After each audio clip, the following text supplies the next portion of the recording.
नमस्कार दोस्तों, मैं मंजित कुमार अपने YouTube चैनल कॉम्पिटिटिव जोन में आप सभी का स्वागत करता हूं। दोस्तों, आज हम लोग इस वीडियो में विविध का एक टॉपिक पढ़ेंगे, बंदरगाह पतन के बारे में पढ़ेंगे। ठीक है, सी पोर्ट के बारे में इस वीडियो में हम लोग पढ़ेंगे।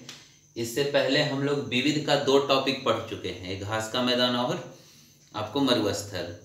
ठीक है, आज हम लोग बंदरगाह के बारे में पढ़ते हैं। ठीक है, तो बंदरगाह का काम क्या होता है? तो बंदरगाह का मतलब ही होता है, बंदरगाह से होता क्या है, तो यहाँ से होता है आपको समुद्री व्यापार। और हम लोग जानते हैं कि समुद्री व्यापार को बढ़ावा प्राचीन काल से ही दिया गया है। ठीक है, सातवाहन काल और चोल काल में जो है समुद्री व्यापार का बढ़ावा दिया गया। ठीक है, फिर 1854 ईस्वी में ब्रिटिश इंडिया नेविगेशन कंपनी का स्थापना किया गया। British India steam navigation company की स्थापना कब किया गया? ठीक है, तो 1854 ईस्वी में। और इस कंपनी के स्थापना के साथ ही भारत में जहाज रानी परिवहन का शुरुआत किया गया। ठीक है, जहाज रानी परिवहन का शुरुआत कब किया गया? 1854 ईस्वी में। तो सीधा क्वेश्चन आपको आएगा कि British India steam navigation company की स्थापना कब हुआ? 1854 ईस्वी में। और समुद्री व्यापार को बढ़ावा सातवाहन काल और चोल काल में पहले दिया गया था। ठीक है, अब हम लोग जानते हैं कि बंदरगाहों की संख्या कितनी है। तो देखिए, हमारे देश में कुल जो है 13 बड़े बंदरगाह हैं और 200 छोटे बंदरगाह हैं। ठीक है, अब एक क्वेश्चन आता है कि बंदरगाह किस सूची का विषय है। सीधा क्वेश्चन आता है कि बंदरगाह किस सूची का विषय है। तो बंदरगाह जो आपको संवर्ती सूची का विषय है। और संवर्ती सूची क्या होता है? जिस पर जो है केंद्र सरकार और राज्य सरकार दोनों जो है आपको कानून बनाता है, यानी दोनों के नियंत्रण में होता है। तो बड़े बंदरगाह केंद्र सरकार के अंतर्गत होता है और छोटे बंदरगाह आपको राज्य सरकार के अंतर्गत होता है। अब हम लोग जानते हैं कि आखिर कौन कौन से बंदरगाह कहाँ हैं। ठीक है, तो 13 बंदरगाह है और 13 बंदरगाह जो है आपको समुद्र तट के किनारे सब हैं। ठीक है, तो 13 बंदरगाह कहाँ कहाँ हैं ये पहले हम लोग जानते हैं। ये इम्पोर्टेंट नहीं है, इसमें एक आध जो है क्वेश्चन आता है छोटे बंदरगाह से, जो स्पेशली जो क्वेश्चन आता है बड़े बंदरगाह से। ठीक है, तो देखिए यहाँ जो आपको बंदरगाह हैं ये आपको यहाँ से स्टार्ट करते हैं। ये जो है आपका गुजरात हो जाएगा यहाँ पे। तो ये गुजरात में जो है आपको कांडला बंदरगाह है। ठीक है, कांडला। तो कांडला बंदरगाह कहाँ है? गुजरात के कच्छ केरल में। ठीक है, तो सबसे पहले तो स्थिति हम लोग जान लेते हैं कि कौन कौन सा बंदरगाह कहाँ है। इसके बारे में सारे के बारे में डिटेल पढ़ेंगे। कांडला के जब नीचे आएंगे तो महाराष्ट्र। ठीक है, तो महाराष्ट्र में 2 बंदरगाह हैं। एक तो है मुंबई बंदरगाह और एक है नहवा सेवा। नहवा सेवा बंदरगाह को कहा जाता है जवाहरलाल नेहरू बंदरगाह। इसके नीचे आएंगे तो गोवा। तो गोवा में कौन सा बंदरगाह है? तो गोवा में मरमागुआ है। मरमागुआ बंदरगाह कहाँ है? गोवा में है। ठीक है, इसके नीचे आएंगे तो कर्नाटक। और कर्नाटक में कौन सा बंदरगाह है? तो न्यू मंगलोर। ठीक है, न्यू मंगलोर। इसके नीचे आएंगे तो आपको केरल, और केरल में कोचीन बंदरगाह है।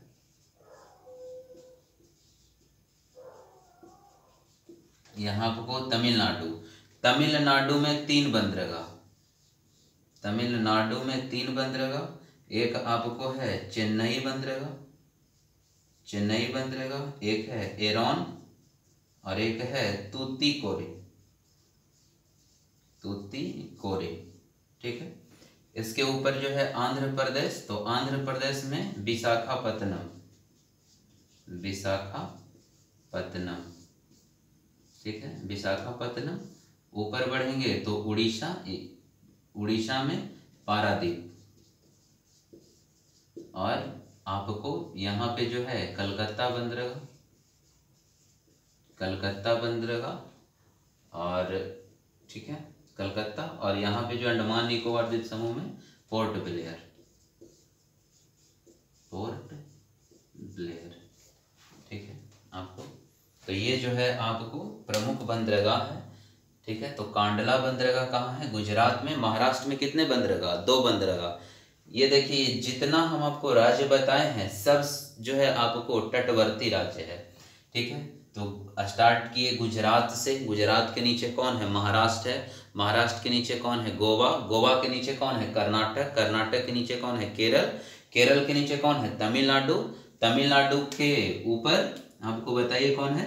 आपको आंध्र प्रदेश, आंध्र प्रदेश। और इसके ऊपर उड़ीसा, और इसके ऊपर क्या है? कलकत्ता, ठीक है। और फिर 13वां बंदरगाह, 13वां बड़ा बंदरगाह कौन है? पोर्ट ब्लेयर है। तो ये तो पता हो गया कि कौन सा बंदरगाह कहाँ है, ठीक है। आप एक बार ऐसे ही आप याद कर लीजिए, गुजरात में कौन सा बंदरगाह है? कांडला बंदरगाह। फिर गुजरात के नीचे आएंगे तो क्या आएगा? गुजरात के नीचे महाराष्ट्र में 2 बंदरगाह, एक बम्बई बंदरगाह और दूसरा नहवा सेवा बंदरगाह, जिसको पंडित जवाहरलाल नेहरू बंदरगाह के नाम से भी जाना जाता है। नीचे आएंगे तो गोवा में, गोवा में मरमागुमा। गोवा के नीचे आएंगे तो क्या आएगा? गोवा के नीचे जब आएंगे तो कर्नाटक, कर्नाटक में न्यू मंगलोर। और कर्नाटक के नीचे आएंगे तो केरल, केरल में कोचीन, कोचीन बंदरगाह। और कोचीन से नीचे आएंगे तो तमिलनाडु, तमिलनाडु में 3 बंदरगाह याद रखिएगा। एक आपको चेन्नई बंदरगाह, एरोन बंदरगाह और तूतीकोरिन बंदरगाह। इसके ऊपर बढ़ेंगे तो क्या आएगा? आंध्र प्रदेश में विशाखापत्तनम, और इसके ऊपर उड़ीसा में पारादीप और कलकत्ता बंदरगाह, ठीक है। अब देखिए कांडला बंदरगाह के बारे में जानते हैं।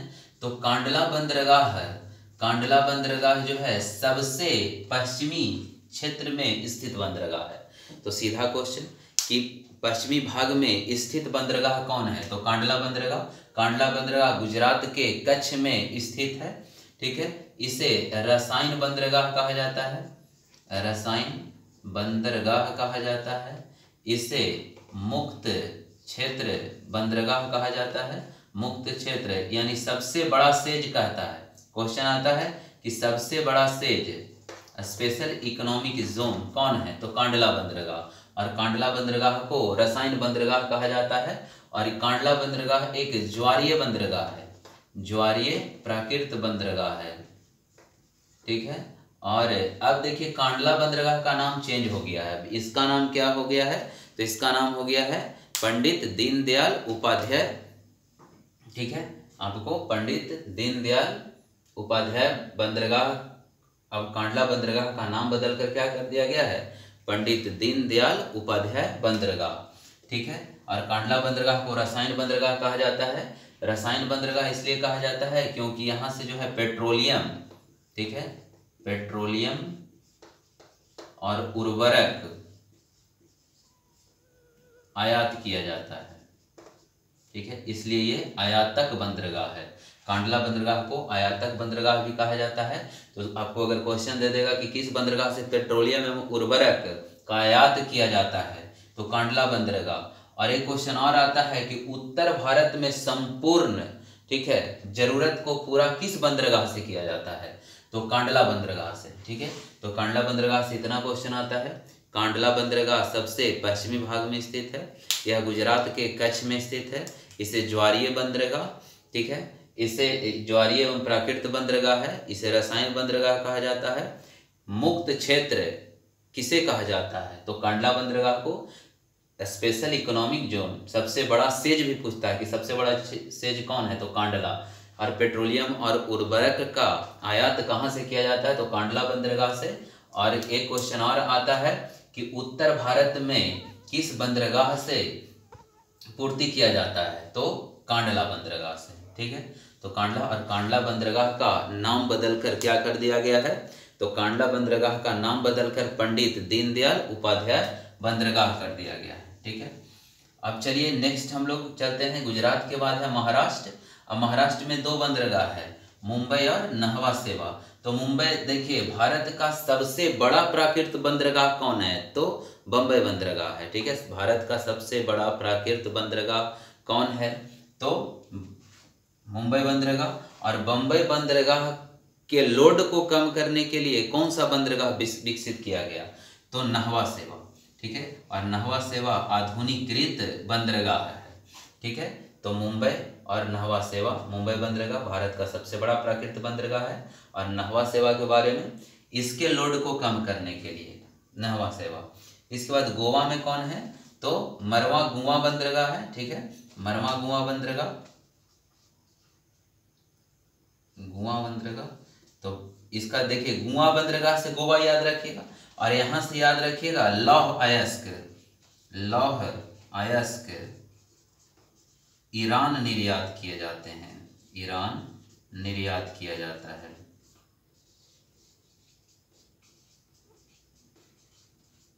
ठीक है।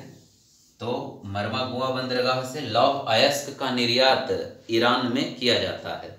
अब नीचे आइएगा कर्नाटक में, तो न्यू मंगलोर। अब यहां से याद रखिएगा कुद्रेमुख का लौह अयस्क यहां से निर्यात किया जाता है, ठीक है। तो कुद्रेमुख का लौह अयस्क किस बंदरगाह से निर्यात किया जाता है, तो न्यू मंगलोर। और न्यू मंगलोर कहाँ है, आपको कर्नाटक में है। अब देखिए कोचीन बंदरगाह जो है, ये जो है आपको इसे कहा जाता है अरब सागर की रानी कहा जाता है, याद रखिएगा अरब सागर की रानी।